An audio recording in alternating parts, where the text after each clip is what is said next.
2025 quietly released 6 of the most disturbing horror films in years.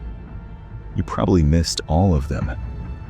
While the box office was drowning in safe sequels and franchise cash grabs, these 6 movies slipped through the cracks, shown in theaters, ignored by critics, and buried by the algorithm. They didn't get the posters, they didn't get the press, but they got under my skin in a way that most mainstream horror hasn't in years. These are what I call the void films, the ones the mainstream didn't want you to find. Today, we're fixing that. Bring Her Back.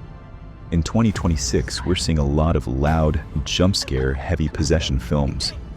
But Bring Her Back, from the creators of Talk to Me, is the colder, meaner older brother. It doesn't need a loud bang to scare you. It uses the weight of the room. It's a study in grief-driven violence. It feels like watching a private tragedy you weren't supposed to see. It's heavy and brutally patient. Look at the hallway sequence. The silence lasts for nearly 20 seconds. It forces you to listen to the house and notice that something is dragging itself through the walls just out of your line of sight. If grief had a sound, it would be something dragging through the walls at 3 a.m. And this film knows exactly what that sounds like. The Ugly Stepsister. While the mainstream was obsessed with Disney-fied horror in 2025, this Norwegian nightmare went in the opposite direction. It's a Grimm's fairy tale written by a surgeon with a grudge. This is a story about the physical price of beauty, where the magic feels like a spreading infection. It's for the fans who find modern horror too sanitized and safe. The moment the glass slipper finally fits isn't a triumph. It's a physical mutilation. It's a visceral image that stays behind your eyelids long after the video ends. It makes happily ever after feel like a death sentence. This is what happens when a fairy tale stops pretending it was ever kind to begin with. Weapons. The director of Barbarian returned with this, but it didn't get the same billboard treatment. It's much more ambitious, a community-wide fever dream that connects disappearing children to a much darker, ancient rot. It's about a small town being hollowed out. It's not just that kids are gone, it's that the adults are starting to forget they ever existed. It's psychological erasure. Pay attention to the shadows in the school scenes. The monster isn't hiding from the characters. It's positioned specifically for you to notice it. It's looking for the one viewer who remembers the truth. Most horror hides its monster.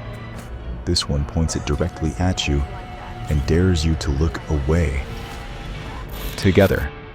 While 2026 is obsessed with AI-generated monsters, Together used high-end practical effects to tell the most claustrophobic story of 2025. It's a body horror masterpiece that most people skipped because it was too uncomfortable. The ultimate metaphor for a relationship you can't escape. Two people literally beginning to fuse together. A claustrophobic descent into a shared body that neither of them wants. The sound design here is the star. Listen to their voices overlapping as they begin to share the same breath. It suggests their souls are tangling just as fast as their limbs. It's a sound you can't unhear. Body horror has never felt this tender, and that's exactly what makes it so deeply wrong. Good Boy.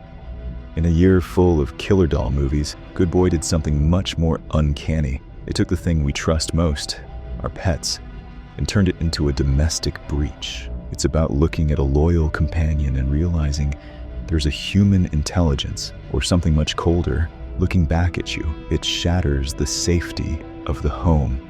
There is a stare the creature gives the camera that breaks the fourth wall.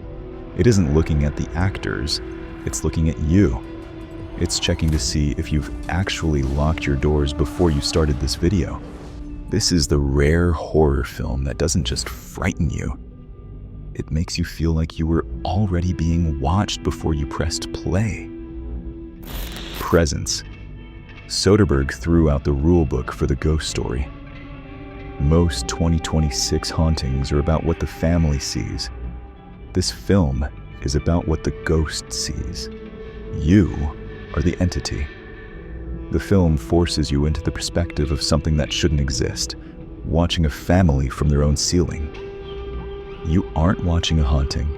You are the haunting. The terror is in the stillness. Watching a child sleep from a perspective that feels predatory and ancient. You realize the family isn't being haunted by a spirit. They're being watched by the viewer. Soderbergh doesn't just flip the ghost story, he implicates you in it. By the end, you're not sure if you came to watch the family or if something sent you there. 2025 wasn't a weak year for horror. It was just a quiet one. These films didn't need a billboard to be dangerous. They just needed someone to find them. I'm heading back into the archives to see what else the algorithm is trying to bury. If you found a movie I missed, leave it in the comments. Otherwise, I'll see you at the next screening. Don't let the light catch you.